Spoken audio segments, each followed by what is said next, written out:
An introduction to the book of Ephesians. The Apostle Paul first came to the port city of Ephesus on his second missionary tour, probably in 52 CE, accompanied by Aquila and Priscilla.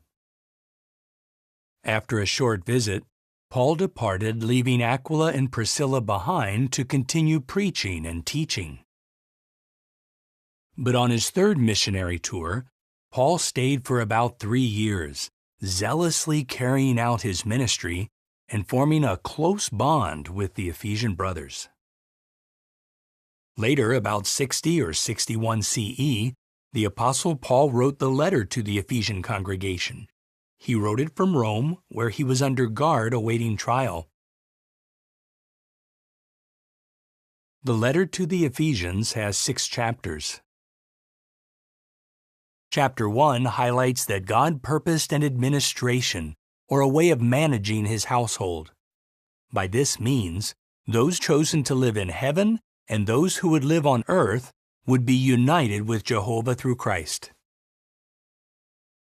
In chapter 2, the apostle likens the Mosaic law to a wall that had long separated Jews and Gentiles. The sacrificial death of Jesus abolished the law covenant and thus destroyed the wall in between the two groups. In chapter 3, Paul mentions the sacred secret of the Christ and explains that it is God's will to include non-Jews among the relatively small number of humans who are called to reign with Christ in heaven. Did you know? The city of Ephesus was famous for a huge temple dedicated to the goddess Artemis.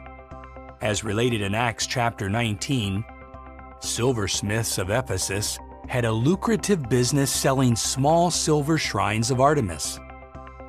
During his roughly 3-year stay in Ephesus, Paul had exposed as wrong the use of images in worship. As a result, a number of people in Ephesus abandoned their idolatry and became believers. Because of that, those making and selling such idols became infuriated and caused a riot. In chapter 4, the Ephesians are counseled to put away the old personality according to their former conduct and to put on the new personality in harmony with Jehovah's will. In chapter 5, Paul encourages the Ephesians to go on walking in love. That love should be reflected in the family. Wives are counseled to be in subjection to their husbands.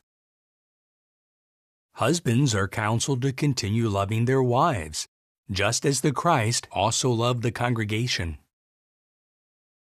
In chapter 6, Paul uses an illustration about armor and urges the Ephesians to put on the complete suit of spiritual armor. Doing so will help them to remain faithful despite all difficulties. As you read the inspired letter to the Ephesians, note how we must put on the new personality according to Jehovah's will, how we should put on the complete suit of spiritual armor, and how Jehovah purposed to unite Jews and non-Jews as heirs with Christ in the kingdom.